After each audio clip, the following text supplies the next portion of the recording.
बिस्मिल्लाहिर्रहमानिर्रहीम। अस्सलाम वालेकुम डियर स्टूडेंट्स। बच्चों कैसे हैं? सब ठीक ठाक हैं? हमने बच्चों लास्ट लेक्चर में एंड कर ली थी एक्सरसाइज 12.2। आज हम इंशाल्लाह बच्चों स्टार्ट करेंगे एक्सरसाइज 12.3। 12.3 मशक है बच्चों। न्यू सिलेबस हमने स्टार्ट किया हुआ है क्लास 11 का। तो क्वेश्चन से स्टार्ट करते हैं बच्चों। क्वेश्चन नंबर जो 1 है वो है a substance decays exponentially following the formula A of T is equal to A naught e की power minus 0.1 into t, where A naught is the initial amount, find the limit of A of T as T approaches to infinity. बच्चों limit का concept हम बड़ी detail से last exercises में discuss कर चुके हैं। तो यहाँ पे भी बस अब हमने क्या करना है, बड़ी एहतियात के साथ लिमिट्स को ही सिंप्लीफाई करना है। कोई मुश्किल काम नहीं है बच्चों, आसान से प्रॉब्लम्स हैं, हम उनको इंशाल्लाह बड़ी आसानी से सॉल्व कर लेंगे। ठीक है बच्चों, तो चलिए बच्चों स्टार्ट करते हैं। तो सबसे पहले आप देखें आपको गिवन क्या है क्वेश्चन में। तो बच्चों आपको गिवन है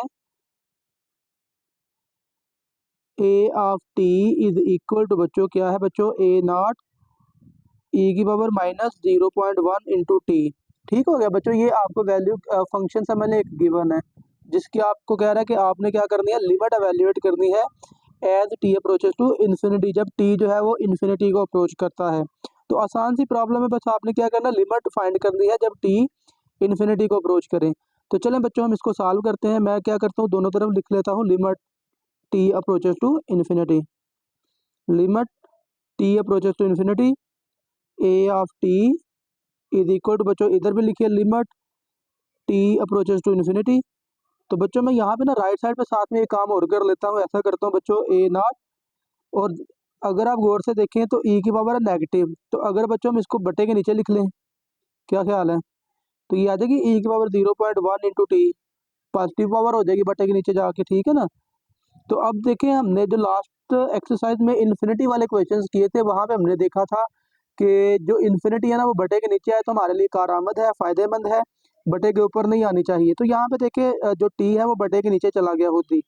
तो आपको यहाँ पे कुछ भी अजीब नया करने की जरूरत नहीं है, आपने बस क्या करना है बच्चों, टी की जगह पे इन्फिनिटी पुट कर देना। तो ये हमारे पास फिर बचेगा क्या बच्चों, ए नॉट ओवर ई की पावर क्या आ जाएगी बच्चों, इन्फिनिटी। 0.1 मल्टीप्लाई बाई इन्फिनिटी, तो वो अल्टीमेटली इन्फिनिटी ही आएगा। तो बचा क्या बच्चों, ए नॉट ओवर इन्फिनिटी। तो A naught over infinity, anything divided by infinity is zero. तो बच्चों आंसर क्या आ जाएगा, जीरो। तो limit at infinity will be zero. तो बड़ी आसान सी प्रॉब्लम्स है बच्चों। इसी तरह की ना कुछ एग्जांपल्स भी गिवन है, चले मैं एग्जांपल्स भी आपको एक नज़र दिखा देता हूँ, वो भी आप जरा देख लीजिएगा। पेज नंबर है बच्चों ये 234। ठीक है, ये है बच्चों example number 14, growth and decays. ठीक है, डिके क्या होता है बच्चों, किसी भी सब्सटेंस का समझ लें कि वो कमी की तरफ जाना। ठीक है, या यूँ समझ लीजिए कोई चीज़ आपने मिसाल के तौर पे आप फूड की एग्जांपल ले लें, तो फूड डिके होने का मतलब क्या है कि वो कम होती जाएगी, ज़ाया होती जाएगी। ठीक है ना। तो चलें क्या कहता है बच्चों, the radioactive decay of a substance is given by a function. Function बच्चों आपको गिवन है where A naught is the initial amount. वो सब्सटेंस की जो इनिशियल अमाउंट है उसको ए नॉट से डिनोट किया जाता है। और सब के इज डिके कांस्टेंट, के जो है वो डिके का कांस्टेंट है, और टी जो है वो टाइम इन ईयर्स है कि वो कितने टाइम में बच्चों डिके होता है। ठीक है, find the limit of the amount of substance as T approaches to infinity. तो कहता है भाई आपने लिमिट फाइंड करनी है जब टी क्या करे, इन्फिनिटी को अप्रोच करे। तो देखिए यहाँ पे भी ई जो है वो नेगेटिव पावर में है, पावर क्या है नेगेटिव, तो बटे के नीचे शिफ्ट करेंगे तो क्या होगा बच्चों, ई की पावर माइनस टी जो है वो बेसिकली क्या हो जाएगा, जीरो। ठीक है ना। क्यों भला, जब आप इन्फिनिटी पुट करेंगे के की जगह टी की जगह पे, तो बटे के नीचे आइए तो 1 ओवर क्या होगा इन्फिनिटी, तो वो अल्टीमेटली क्या आएगा, जीरो। तो आंसर टोटल क्या आ गया बच्चों, जीरो हो गया। ठीक है, उसके बाद है बच्चों finance and compound interest, example number 15। ये भी बड़ी आसान सी एग्जांपल है बच्चों। कहता है the value of investment grows according the formula for the continuous compounding. आपको बच्चों एक फंक्शन गिवन है, फार्मूला गिवन है A of T is equal to P naught e की पावर आर टी। यहाँ पे गौर कीजिएगा, ई की power R T, where P naught is the initial principal, R is the annual interest, R क्या है, annual interest rate है ये बच्चों, and T is the time in year. What happens to the value of investment, कहता है कि investment की value पर क्या फर्क पड़ेगा as T approaches to infinity, कि जब टाइम जो है वो इन्फिनिटी को अप्रोच करते लामहदूद हो जाए। तो जरा आप इस फंक्शन पे गौर करें ना, जब आप यहाँ पे टी अप्रोचेस टू इन्फिनिटी लगाएंगे तो ई की पावर इन्फिनिटी, तो अल्टीमेटली आंसर क्या आएगा, इन्फिनिटी। तो ए ऑफ टी क्या आ जाएगा बच्चों, इन्फिनिटी आ जाएगा। ठीक है, तो यही इसका आंसर है, देख लीजिए। ठीक है, आपको बच्चों ये नज़र आ जाएगा टॉप पे, इसका आंसर भी क्या है बच्चों, देखिए इन्फिनिटी है। ठीक है, उसके बाद बच्चों 16 इकोनॉमिक्स सप्लाई एंड डिमांड। तो बच्चों ये सप्लाई और डिमांड का कॉन्सेप्ट तो बड़ा इजी है। हम जब किसी भी चीज़ की डिमांड बढ़ती है ना, तो क्या होता है उसके रेट में वो एक्चुअली प्राइस उसकी क्या बढ़ जाती है। सॉरी, मैं शायद उल्ट बोल गया हूँ, ये ठीक बोला है। किसी चीज़ की डिमांड बढ़ती है तो उसकी प्राइस क्या होता है, बढ़ जाती है। ठीक है, अगर किसी चीज़ की डिमांड कम हो जाए तो उसकी प्राइस भी कम हो जाती है। The demand function D P decreases, demand जो है वो डिक्रीज हो जाती है एज द प्राइस इंक्रीज, कि जब प्राइस बढ़ जाती है ना तो चीज़ की डिमांड भी क्या हो जाती है, कम हो जाती है।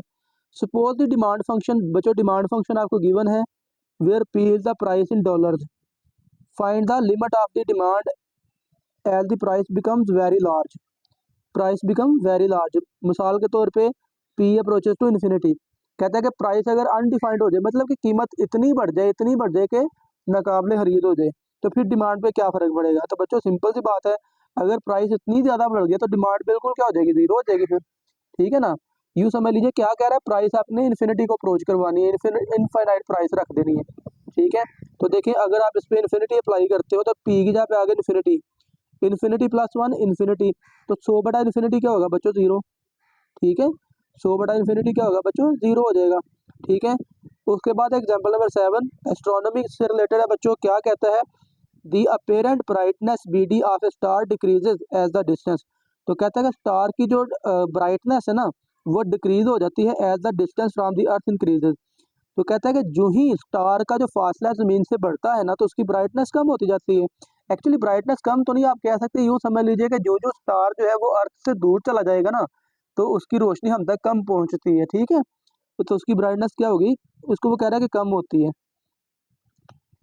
Following the inverse square law, तो ऑब्वियसली जो जो जो वो दूर जाता जाएगा उसकी ब्राइटनेस कम होती जाएगी। या आप इसकी एग्जांपल एक बल्ब की ले लें, कि अगर किसी रूम में बल्ब लगा हुआ है तो उसके करीब हम जाते जाएंगे तो रोशनी बढ़ती जाती है, लेकिन अगर आप फर्ज कर लें उस बल्ब से काफ़ी ज़्यादा दूर चले जाएं तो उसकी रोशनी क्या होती जाएगी, कम होती जाएगी और अल्टीमेटली ख़त्म हो जाएगी। ठीक है बच्चों, तो जो ब्राइटनेस का जो फंक्शन है बच्चों वो आपको गिवन है L over D square. D क्या है, distance, where L is the star luminosity, जो स्टार की चमक है उसको एल से डिनोट किया गया है। Find the limit of brightness as D approaches to infinity. भाई अगर आप डी की जगह पे इन्फिनिटी लगा दें तो इन्फिनिटी डी बटे के नीचे है, तो एल ओवर इन्फिनिटी क्या आएगा, ज़ीरो। ठीक है बच्चों, एल ओवर इन्फिनिटी क्या आ जाएगा बच्चों, ज़ीरो। तो द डिस्टेंस इंक्रीज होगा ना जब indefinitely the apparent brightness of the star approaches to zero, कि जब डिस्टेंस बहुत ज़्यादा बढ़ जाएगा तो बच्चों उसकी क्या हो जाएगी, ब्राइटनेस भी ज़ीरो हो जाएगी। ठीक है, तो ये कुछ एग्जांपल्स हैं बच्चों, इनको भी आप नज़र में रखिएगा, ध्यान में रखिएगा। तो अब हम ऐसा करते हैं, क्वेश्चन नंबर सॉल्व करते हैं, सेकंड क्वेश्चन नंबर 2। बच्चों जो क्वेश्चन नंबर 2 है वो आपके सामने है। क्वेश्चन नंबर 2 कहता है a town's population is modelled by, a town's population is modeled by P of t is equal to 100,000, 1 lakh बटा 1 प्लस 9 इंटू e की power minus 0.5 t। What is the long term population as T approaches to infinity. तो very simple बच्चों, हमने यहाँ पे भी क्या करना है, हमने लिमिट अब फाइंड करनी है when T approaches to infinity. तो आप इसके सोल्यूशन में क्या लिखेंगे बच्चों, आपको गिवन क्या है बच्चों, गिवन है आपको P of t is equal to 100,000 बच्चों, 1 लाख बटा 1 प्लस 9 मल्टीप्लाई बाई ई की पावर माइनस 0.5 इंटू टी। तो बच्चों सिंपल आप क्या करें, यहाँ पे लिमिट फाइंड कर लीजिए T approaches to infinity, limit T approaches to infinity, P of T is equal to limit T approaches to infinity.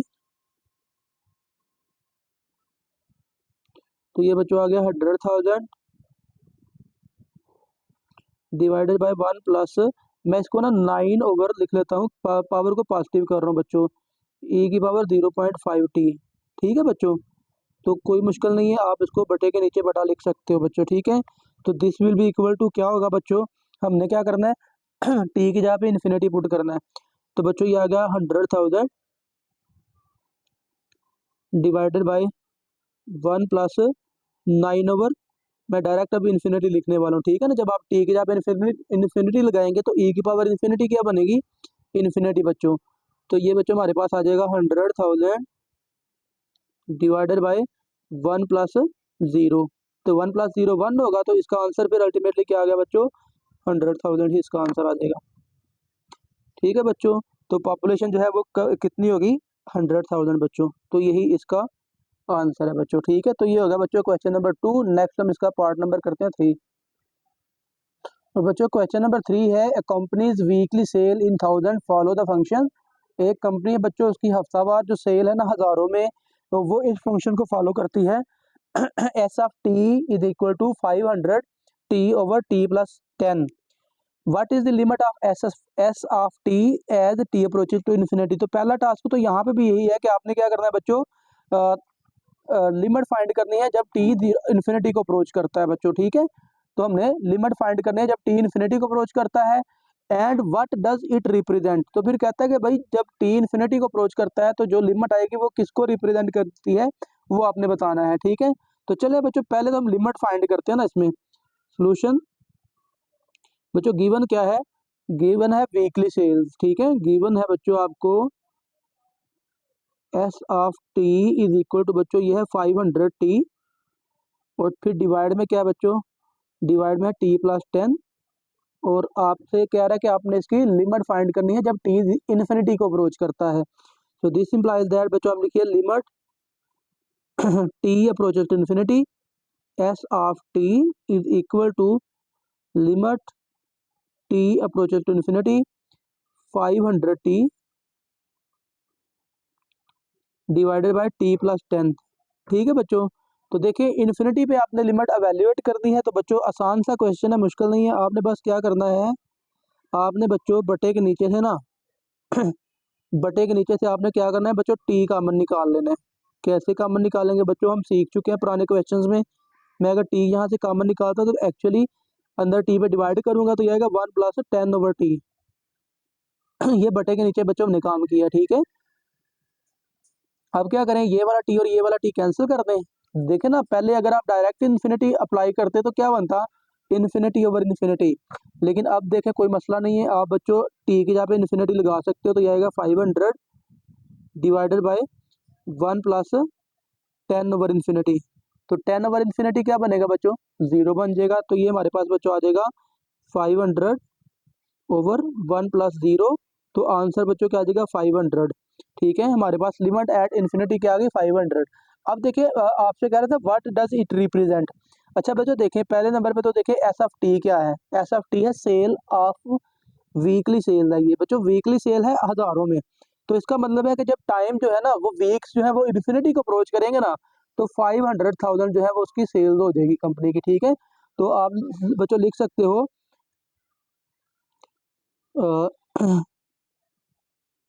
The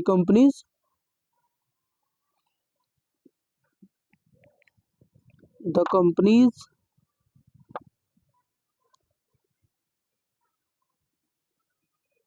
cell will B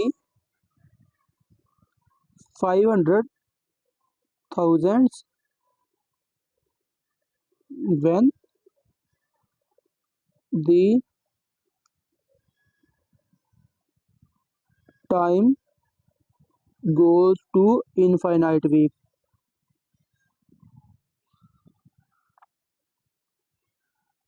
ठीक है बच्चों, जब वीक्स जो है वो इन्फिनिट हफ्ते गुजर जाएंगे ना, तो फिर कंपनी की सेल कितनी होगी बच्चों, 500,000 हो जाएगी, ठीक है। तो बस ये इसका मतलब आप यही लिख सकते हो। तो ये बच्चों हो गया क्वेश्चन नंबर 3। नेक्स्ट हम करते हैं इसका क्वेश्चन नंबर 4। क्वेश्चन नंबर 4 है बच्चों, signal strength S of D at a distance D from a tower is model dash. बच्चों किसी सिग्नल की ना स्ट्रेंथ का जिक्र आपसे कर रहा है। कहता है कि एक टावर से ना उसके जो सिग्नल है ना वो उसकी स्ट्रेंथ जो है ना वो डिस्टेंस डी से इस फंक्शन से मॉडल की गई है, S of D is equal to 100 by D square. What is the signal strength at D is equal to 10। तो बच्चों पार्ट इसका 1 है, कहता है कि सिग्नल की स्ट्रेंथ क्या होगी जब डी की वैल्यू 10 होगी, ठीक है। तो वेरी सिंपल बच्चों, पहले पार्ट में आपने क्या कर देना है, डी की जगह पे 10 पुट कर देना है बच्चों। सोल्यूशन में आप क्या लिखेंगे, गिवन है बच्चों आपको S of D is equal to 1000/d²। ठीक है, तो आप बच्चों क्या करें, डी की जगह पे 10 पुट कर दीजिए। ठीक है, तो आप बच्चों लिखेंगे at D is equal to 10। तो बच्चों क्या होगा, S of 10 is equal to क्या बनेगा बच्चों, 1000/10 का स्क्वायर। तो बच्चों ये हमारे पास आ जाएगा 1000/10 का स्क्वायर बन जाएगा 100, और 2 से फिर कैंसिल हो जाएंगे तो 10 बच्चों आंसर आ जाएगा। सिग्नल की जो स्ट्रेंथ होगी बच्चों वो 10 होगी। तो ये बच्चों पहला पार्ट है। नेक्स्ट हम इसका सेकंड पार्ट करते हैं। तो बच्चों सेकंड पार्ट में आपसे कहता है what happens to signal strength as D approaches to infinity. कहता है कि जब डी जो है वो इन्फिनिटी को अप्रोच करता है, यानी कि डिस्टेंस टावर से इन्फिनिटी को अप्रोच करता है, तो सिग्नल के साथ क्या बनेगा। तो वेरी सिंपल सा बच्चों लॉजिक है कि अगर आप किसी टावर से इनफाइनाइट डिस्टेंस पे चले जाएंगे तो उसके सिग्नल क्या हो जाएंगे, जीरो ही होंगे। ठीक है, लेकिन चलें, हमें गिवन क्या है बच्चों, हमें गिवन है फंक्शन, जो हमें गिवन है बच्चों वो है S of D is equal to 1000/d का स्क्वायर। ठीक है बच्चों, तो अब जब आप इसमें क्या करेंगे, डी अप्रोचेस टू इन्फिनिटी करेंगे, तो बच्चों आप लिखेंगे limit D approaches to infinity S of D is equal to, इधर भी लिमिट लिख लीजिए बच्चों, limit D approaches to infinity, तो ये आएगा 1000/d का स्क्वायर। ठीक है बच्चों, तो इन्फिनिटी का स्क्वायर भी इन्फिनिटी ही आएगा, तो ये आएगा हमारे पास बच्चों 1000/इन्फिनिटी। ठीक है, तो ये बच्चों 1000/इन्फिनिटी, अल्टीमेटली इसका आंसर क्या आ जाएगा, जीरो। यानी कि सिग्नल कितने हो जाएंगे, जीरो हो जाएंगे जब आप किसी टावर से इनफाइनाइट टाइम दूर मतलब डिस्टेंस पे चले जाएंगे, बहुत दूर चले जाएंगे। ठीक है बच्चों, तो ये होगा बच्चों क्वेश्चन नंबर 4। नेक्स्ट हम करते हैं क्वेश्चन नंबर 5। क्वेश्चन नंबर 5 है बच्चों, a stock price grows according to the function P of T is equal to 50 e की पावर 0.05 टी। ठीक है, तो पार्ट 1 जो है कहता है find the limit of P T as T approaches to infinity. बच्चों आपसे कह रहा है कि लिमिट फाइंड करें जब टी जो है वो इन्फिनिटी को अप्रोच करता है। तो वेरी सिंपल बच्चों, आपने क्या करना है, आपने गिवन फंक्शन में ना, गिवन फंक्शन में बच्चों आपने टी की जगह पे क्या कर देना, इन्फिनिटी पुट कर देना है 50 e की पावर 0.05 इंटू टी। ठीक है, तो चलिए बच्चों आप यहाँ पे लिमिट लगा दीजिए, limit T approaches to infinity P of T is equal to limit T approaches to infinity 50 multiply by e की पावर 0.05 इंटू टी। ठीक है बच्चों, तो चलिए बच्चों टी की जगह पे इन्फिनिटी लगा दीजिए, तो ये आएगा 50 मल्टीप्लाई बाई ई की पावर इन्फिनिटी बन जाएगी ना, तो ई की पावर इन्फिनिटी, अल्टीमेटली आंसर क्या आने वाला है, इन्फिनिटी। ठीक है बच्चों, तो अनडिफाइंड आंसर बच्चों आ जाएगा। ठीक है, तो प्राइस जो है वो कितनी हो जाएगी बच्चों, इन्फिनिटी पे चली जाएगी प्राइस, जब टी जो है वो इन्फिनिटी को अप्रोच करेगा। ठीक है, हो गया बच्चों, तो ये होगा बच्चों पहला पार्ट। नेक्स्ट हम इसका करते हैं सेकंड पार्ट बच्चों। और बच्चों सेकंड पार्ट जो है वो कहता है calculate the price after 10 years. आपने 10 साल के बाद इसकी प्राइस कितनी हो जाएगी वो कैलकुलेट करनी है। तो बच्चों सिंपल सा आपने काम करना है, आपने टी की जगह पे बस 10 पुट कर देना है। ठीक है, तो बच्चों आप इसके सोल्यूशन में भी लिखेंगे, गिवन क्या है बच्चों, गिवन है आपको P of T is equal to बच्चों 50 मल्टीप्लाई बाई ई की पावर 0.05 इंटू टी। तो बच्चों आप फाइंड करें, आप लिखेंगे at price after 10 years at T is equal to 10 years. बच्चों तो क्या बनेगा, आपने टी की जगह पे बस 10 पुट कर देना। ठीक है बच्चों, तो आप लिखेंगे P of 10 is equal to 50 multiply by e. चलें मैं ई को अगले स्टेप में चेंज करता हूँ, 0.05 मल्टीप्लाई बाय टी की जगह पे क्या आ जाएगा 10। अच्छा बच्चों ई की जगह पे ई की वैल्यू पुट कर लें, और ई की वैल्यू क्या होती है, आई होप कि आपको याद होगा 2.7183 की पावर। चले मैं इसको फिलहाल चलिए जी बच्चों ये हमारे पास क्या आ जाएगा, इसको लिख लें फिलहाल ऐसे ही 0.05 मल्टीप्लाई बाय 10, ताकि ये ना कन्फ्यूजन हो लगे कि मतलब हमने कुछ किया है तो ये इसलिए 2.7182 आया, लेकिन चले 83। मैं आपको बता देता हूँ कि ई की वैल्यू आप कैसे जस्टिफाई कर सकते हो। ये देखें कैलकुलेटर पे आपने ये रेड कलर का आपको ई नजर आएगा, ई जो है वो यूलर कांस्टेंट है। लास्ट लेक्चर में 12.2 में भी इसका जिक्र हुआ था, लेकिन ये बच्चों यूलर कांस्टेंट है जिसकी वैल्यू होती है 2.718283, जिसको राउंड ऑफ करके ना 2.7183 हम लिख सकते हैं। तो देखिए बच्चों आप कैलकुलेटर पे देखिए रेड कलर में ये ई लिखा हुआ है, मैं आपको क्लोज करके दिखाता हूँ। ये रेड कलर में छोटा सारा ई लिखा हुआ है। तो अल्फा से ये काम करेगा, अल्फा दबाइए बच्चों, और फिर बच्चों ये इस ई को प्रेस कीजिए आप, ठीक है, ई को प्रेस करें तो देखिए कैलकुलेटर पे आपको ई लिखा नजर आएगा। फिर बच्चों आपने इक्वल प्रेस करना है और आपको वैल्यू मिलेगी 2.718281। तो ये एक्चुअली राउंड ऑफ करके मैंने 7183 लिख लिया है, ठीक है बच्चों, ये देखें 7183। तो अब बच्चों आप बस इसको कैलकुलेटर से सिंप्लीफाई कर लें, डायरेक्ट एक स्टेप में भी कर सकते हो, लेकिन चलें हम बहुत ज़्यादा डायरेक्ट नहीं करते, हम इसको लिखते हैं 2.7183 की पावर 10 मल्टीप्लाई बाय, इसको भी हम कैलकुलेटर से सॉल्व कर लेते हैं, 10 मल्टीप्लाई बाय 0.05। तो बच्चों पावर हमारे पास आ गई 0.5 ओनली, ठीक है। अब देखें बच्चों, मैं इसको अब सारे को डायरेक्ट इकट्ठा कर देता हूँ, चले इकट्ठा नहीं करते अभी। 2.7183 की पावर कितने बच्चों 0.5, मतलब जजर ही समझ लें इसका ले रहे हैं हम, ठीक है। तो वो क्या बनेगी बच्चों, ये आएगा 50 मल्टीप्लाई बाय 1.6487, ठीक है। मैं 4 डिजिट तक लिख रहा हूँ, ठीक है, और फिर इसको मल्टीप्लाई हम कर देते हैं 50 से। 50 मल्टीप्लाई बाय 1.6487, तो बच्चों इक्वल दबाइए और आपको आंसर मिल जाएगा 82.44। 2 डिजिट तक लिख लेते हैं बच्चों, पी ऑफ 10 जो है बच्चों आपको मिल जाएगा 82.44, इसको लिख लें। तो बच्चों ये इसका आंसर है। तो ये होगा बच्चों क्वेश्चन नंबर 5 कंप्लीट। नेक्स्ट हम करते हैं बच्चों क्वेश्चन नंबर 6। तो बच्चों क्वेश्चन नंबर 6 है, the factory's cost function is given है। आपको एक कास्ट फंक्शन बच्चों गिवन है, is the cost function continuous at x is equal to 100। बच्चों कास्ट फंक्शन आपको गिवन है, C of x is equal to 10x plus 500 if x is less than 0, less than और equal to 0। C of x is equal to 12x plus 300 if x is greater then 100। तो कहता है कि cost function को आपने check करना है कि कंटिन्यूस है कि नहीं। तो बच्चों कंटिन्यूस फंक्शन की हमने डेफिनेशन पढ़ी थी लास्ट लेक्चर में, जिसके हमें याद है बच्चों के 3 कंडीशन सेटिस्फाई अगर कर जाएं तो फंक्शन क्या होता है, कंटिन्यूस होता है, ठीक है बच्चों। एफ ऑफ सी डिफाइंड होना चाहिए, जो नंबर आपको 100 गिवन है उस पर इस फंक्शन की वैल्यू डिफाइंड आनी चाहिए, इन्फिनिटी नहीं आनी चाहिए। नंबर 2 लिमिट एग्जिस्ट करनी चाहिए, जिसका मतलब है लेफ्ट हैंड लिमिट और राइट हैंड लिमिट इक्वल आनी चाहिए। नंबर 3 एफ ऑफ सी का आंसर इक्वल आना चाहिए लिमिट के आंसर के साथ, ठीक है बच्चों। तो ये 3 चीजें बच्चों हम चेक करेंगे, ठीक है। तो चलिए बच्चों चेक करते हैं इनको, तो देखते हैं फंक्शन कंटिन्यूस है कि नहीं। तो सबसे पहले बच्चों हम एफ ऑफ सी यानी कि एफ ऑफ 100 फाइंड करते हैं बच्चों। एफ ऑफ 100 कैसे फाइंड करेंगे बच्चों, हम देखेंगे कि एफ ऑफ 100 का मतलब क्या है। इसका मतलब है वैल्यू ऑफ एफ नहीं सॉरी यहाँ पे सी है, तो यहाँ पे बच्चों मैं क्या यूज करूंगा, सी, ठीक है, कैपिटल सी। तो सी ऑफ 100 का मतलब है value of C when X is equal to 100। तो x इज इक्वल टू 100 देखे पहले स्टेटमेंट में है x इज लेस देन और इक्वल टू 100, तो फंक्शन की वैल्यू कौन सी यूज होगी बच्चों, 10x। अब x की जगह क्या आ जाएगा 100 प्लस 500, ठीक है बच्चों। तो अब हम क्या करेंगे, कैलकुलेटर यूज कर लेते हैं बच्चों। तो c ऑफ 100 की वैल्यू हमारे पास क्या आती है देख लेते हैं बच्चों। तो ये आ गया एक्चुअली 1000 जमा 500, तो क्या बन गया बच्चों 1500, ठीक है। तो 1500 बच्चों आ गया, तो ये होगा बच्चों हमारे पास सी 100, ठीक है ना। तो अब हमने क्या करना है बच्चों, लेफ्ट हैंड लिमिट फाइंड करते हैं। नाउ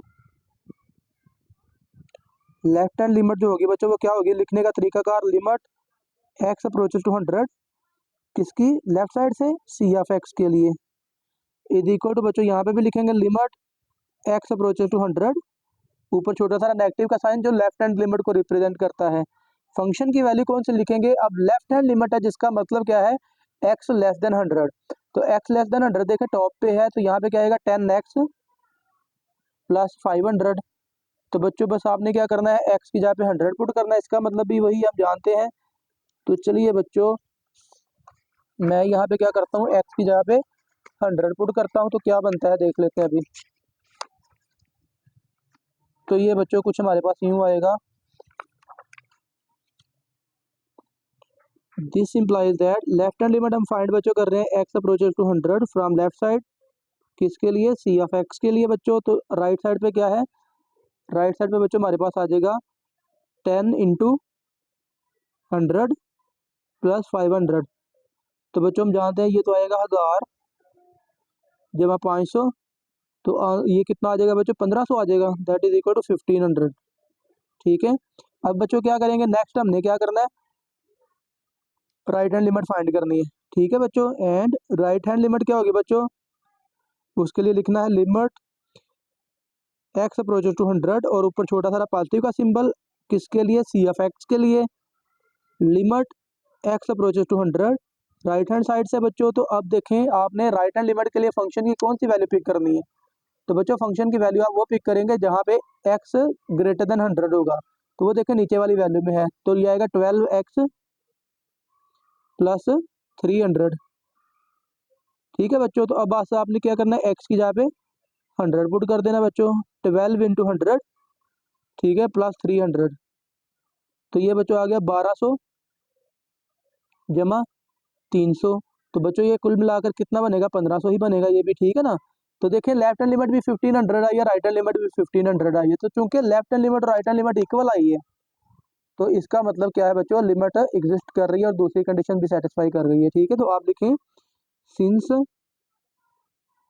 लेफ्ट हैंड लिमिट, जिसको लिखने का तरीका होता है लिमिट एक्स अप्रोचेस टू 100 और ऊपर छोटा सारा नेगेटिव का साइन, जिसका मतलब है लेफ्ट हैंड लिमिट, ये इक्वल है किसके, limit X approaches to 100 right hand side से, और किसके इक्वल आई है बच्चों, 1500 के। ठीक है, तो आप लिखें देयर फोर, जो एक्चुअली लिमिट जो है ना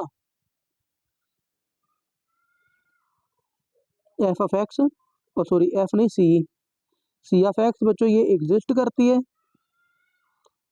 एंड इज इक्वल टू 1500। तो बच्चों लिमिट एग्जिस्ट कर रही है और किसके इक्वल आ रही है, 1500 के इक्वल आ रही है। आज तो बच्चों तीसरी कंडीशन क्या थी कि लिमिट का आंसर एफ ऑफ सी के आंसर के इक्वल आना चाहिए, तो एफ ऑफ सी का आंसर भी देखें बच्चों, F of sorry C of 100 का आंसर भी 1500 है, तो आप लिखें बच्चों C of 100 is equal to limit at x approaches to C 100। ठीक है, देयर फोर हैंस लिख लें, बल्कि hence C of x is continuous, ये क्या होगा बच्चों, कंटिन्यूअस फंक्शन होगा at x is equal to 100 बच्चों। ठीक है, तो एक्स की वैल्यू 100 पे ये फंक्शन क्या होगा, कंटिन्यूअस बच्चों होगा। ठीक है, तो ये बच्चों हो गया हमारा क्वेश्चन नंबर 6। नेक्स्ट हम करते हैं बच्चों क्वेश्चन नंबर 7। तो बच्चों क्वेश्चन नंबर 7 जो है वो है इन्फ्लेशन इज मॉडल्ड बाय, आपको बच्चों एक इन्फ्लेशन का फंक्शन गिवन है, I of T is equal to I naught e की power 0.03 into t, where I naught is the initial price index. जो आई नॉट है ना बच्चों, ये इनिशियल प्राइस इंडेक्स है, and T is the number of years, जो t है वो टाइम है सालों में, इन ईयर्स। नंबर 1 दो इसके पार्ट्स हैं बच्चों, find the inflation rate after 5 years if I naught is equal to 100। कहता है कि अगर इनिशियली जो प्राइस है ना इंडेक्स वो 100 है, तो कहता है कि आपने इन्फ्लेशन रेट कैलकुलेट करना है।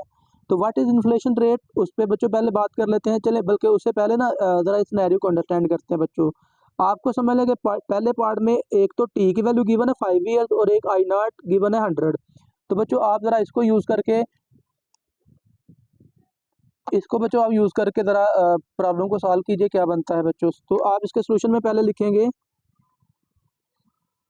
सोल्यूशन बच्चों गिवन क्या है आपको, गिवन है आपको I of T is equal to बच्चों आई नॉट ई की पावर 0.03 टी।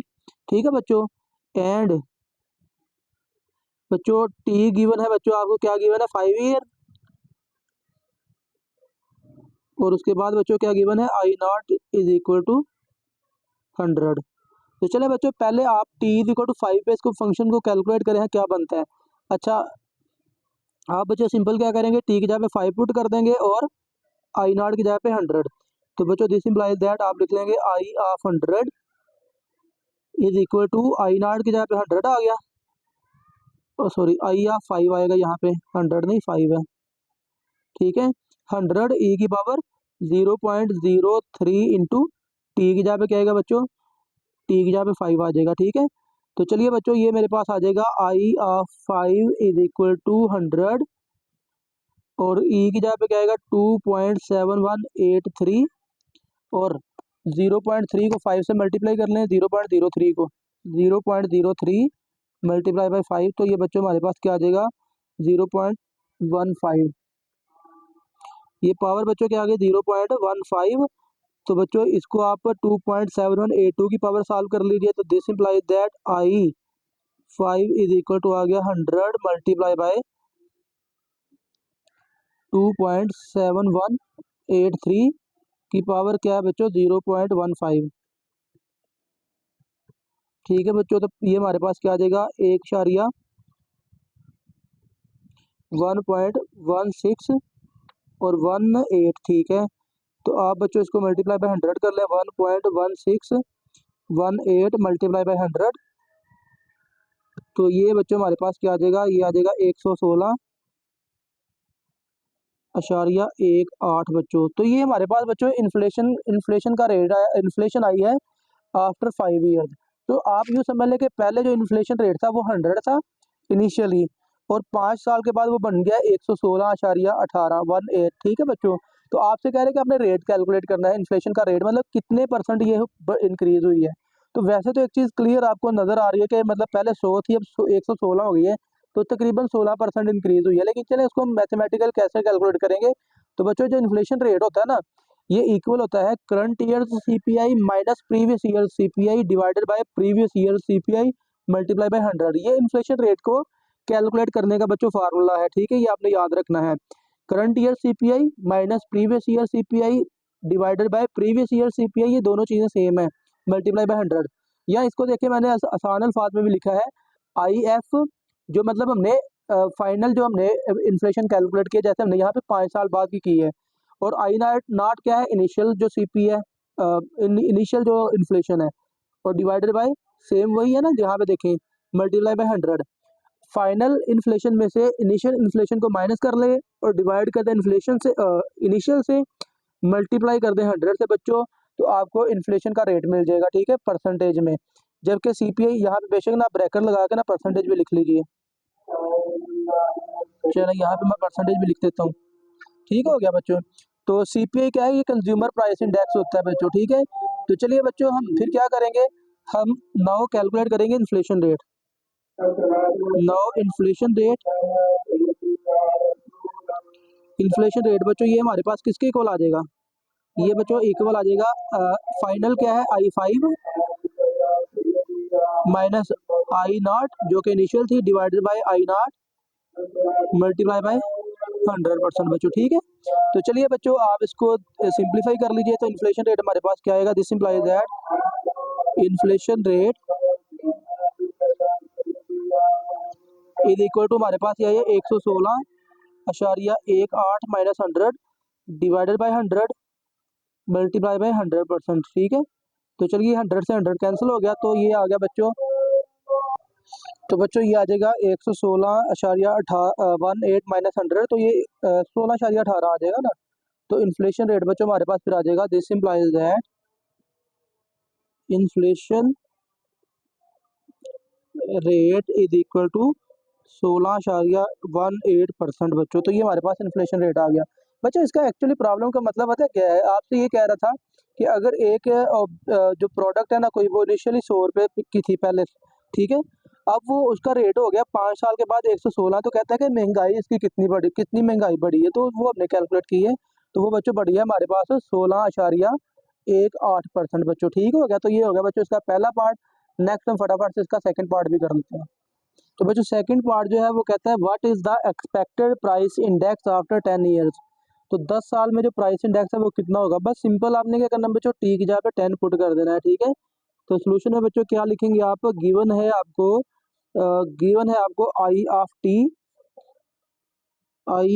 टी बच्चों। ये गिवन फंक्शन क्या है, आई नॉट ई की पावर 0.03 इंटू टी। ठीक है बच्चों, तो आपने क्या करना है, टी की जगह पे बस 10 पुट कर देना है। तो बच्चों फिर आप लिखेंगे at T is equal to 10 years and I0 की वैल्यू क्या है बच्चों, वो है 100। ठीक है, इनिशियली वो 100 है, 100 की ऑब्जेक्ट। ठीक है, तो 10 साल के बाद कहता है इसका रेट क्या बनेगा। तो बच्चों क्या बनेगा, I(10) is equal to I0 की जगह पे आ जाएगा 100, ई की पावर 0.03 और टी की जगह पे क्या आएगा बच्चों 10 आ जाएगा। ठीक है, तो ये बच्चों हमारे पास क्या आ गया, I of 10 is equal to 100 into 2.7183 और 0.03 को आप 10 से मल्टीप्लाई कर लें, 0.03 मल्टीप्लाई बाई 10, तो ये बच्चों आ जाएगा हमारे पास 0.3। ठीक है, और फिर बच्चों आप इसको 2.7183 की पावर बच्चों आप फाइंड कर लें, क्या पावर है 0.3। तो बच्चों फिर इसका आंसर क्या आएगा, ये बच्चों हमारे पास आ जाएगा 100 मल्टीप्लाई बाई 1.3499।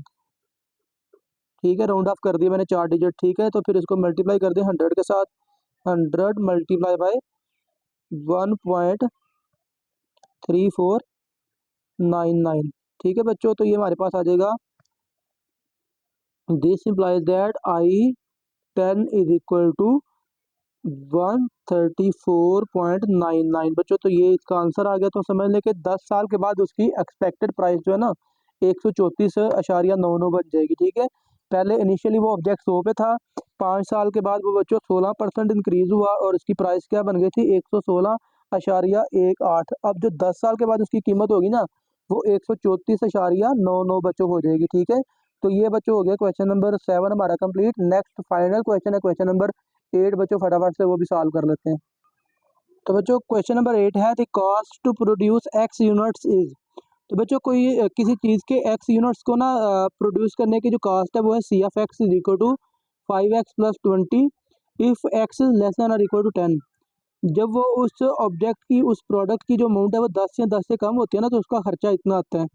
अगर 10 से ज़्यादा चीज़ें प्रोड्यूस करे तो उसका जो एक्सपेंसेस हैं वो इतने आते हैं, कॉस्ट इतनी आती है। तो कहता है कि is the cost function continuous at x is equal to 10।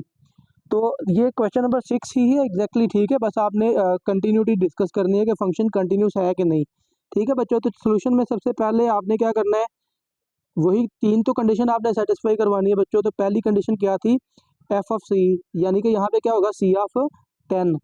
तो बच्चों सी ऑफ 10 हम फाइंड करेंगे, तो सी ऑफ 10 का मतलब क्या है, value of C when X is equal to 10। तो एक्स इज इक्वल टू 10 बच्चों पहली स्टेटमेंट में है, तो वहाँ पे आपने क्या करना है, एक्स की जगह पे 10 पुट कर देना बच्चों। ठीक है, तो हमारे पास सी ऑफ 10 जो है बच्चों वो क्या आ जाएगा 50 प्लस 20, तो ये बच्चों आ गया 70। तो डिफाइंड आंसर आ गया ना, तो पहली कंडीशन क्या होगी बच्चों, सेटिस्फाई हो गई। ठीक है, नंबर 2 लेफ्ट हैंड लिमिट बच्चों हम फाइंड करेंगे। तो उसको लिखने का तरीकाकार बच्चों, limit X approaches to 10 left side से, किसके लिए, सी ऑफ एक्स के लिए, और राइट साइड पे भी यही लिखेंगे, limit X approaches to 10 left hand limit. ठीक है, और फंक्शन की वैल्यू क्या आएगी, X approaches to 10 from left side. तो इसका मतलब है एक्स जो है वो 10 से स्मॉल होगा, तो एक्स लेस देन 10 बच्चों पहली स्टेटमेंट में है 5x प्लस 20। तो बच्चों ये मेरे पास फिर क्या आ जाएगा, आपने बस x की जगह पे 10 पुट कर देना है, तो 5 इंटू 10 प्लस 20, तो ये भी बच्चों आ जाएगा 50 प्लस 20 70। ठीक है, एंड बच्चों नेक्स्ट हम करेंगे राइट हैंड लिमिट फाइंड कर लेंगे। ठीक है, तो राइट हैंड लिमिट लिखने का तरीकाकार, limit X approaches to 10 from right side, किसके लिए, सी ऑफ एक्स के लिए, limit X approaches to 10 right hand side से, तो फंक्शन की वैल्यू क्या आएगी, X approaches to 10 from right side, यानी कि एक्स जो है वो ग्रेटर देन 10 आएगा। ठीक है, तो यहाँ पे क्या आ गया 6x प्लस 10। ठीक है बच्चों, तो ये फिर मेरे पास क्या आ जाएगा 6 इंटू 10 प्लस 10, तो 6 10 बार 60 जमा 10, तो बच्चों ये भी आ गया हमारे पास 70। तो देखिए एक बात तो क्लियर होगी कि फंक्शन कंटिन्यूस तो है। ठीक है, बस अब नेक्स्ट क्या करना है बच्चों, डिस्क्राइब करना है, बयान करना है अल्फाज में। तो बयान कैसे करेंगे, पहले दूसरी कंडीशन को डिस्कस करें, और दूसरी कंडीशन क्या है कि फंक्शन की लिमिट एग्जिस्ट करनी चाहिए। तो आप लिखें सिंस लेफ्ट हैंड लिमिट ये इक्वल है बच्चों किसके, राइट हैंड लिमिट के। ठीक है, लेफ्ट हैंड लिमिट और राइट हैंड लिमिट क्या है बच्चों, इक्वल हैं, और किसके इक्वल है बच्चों 70 के। तो आप लिखेंगे therefore limit X approaches to 10 C of X exist बच्चों, और ये एग्जिस्ट करती है and equal to 70। Limit exist करती है और किसके इक्वल आई है 70 के। तो बच्चों आप लिखेंगे also C of 10 is equal to limit at 10, limit X approaches to 10 C of X, क्योंकि लिमिट भी बच्चों इक्वल आ गई है ना, तो आप फाइनली लिख देंगे हेंस बच्चों,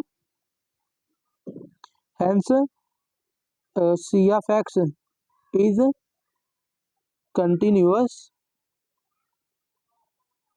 eight x is equal to 10। तो ये बच्चों यही इसका आंसर है कि फंक्शन जो है वो कंटिन्यूस है जब एक्स की वैल्यू 10 होगी। ठीक है बच्चों, तो ये बच्चों हमारा क्वेश्चन नंबर 8 कंप्लीट हो गया। एक्चुअली एक्सरसाइज 12.3 खत्म हो गई बच्चों। ठीक है, तो आई होप कि आपको 12.3 खत्म हो चुकी।